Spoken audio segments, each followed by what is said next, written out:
Buenas tardes a todos. Ahora vamos a pasar a interpretar una obra de un estilo totalmente diferente a con la que hemos empezado.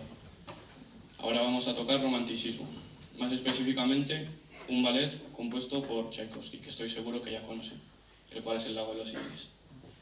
Esto fue un encargo del Teatro de Bolshoi de Rusia, que es uno de los más importantes del mundo.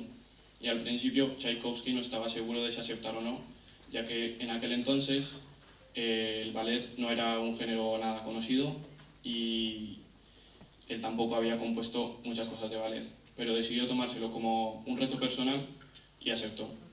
Así que 2 años después se presentó la obra y fue un desastre.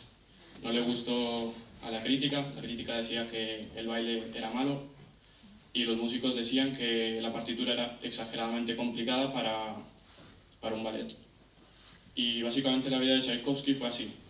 Nadie confiaba mucho en él, mucha gente dudaba y así fue hasta su muerte. Pero como ya sabéis, con el paso de los años ha llegado a ser uno de los compositores más importantes.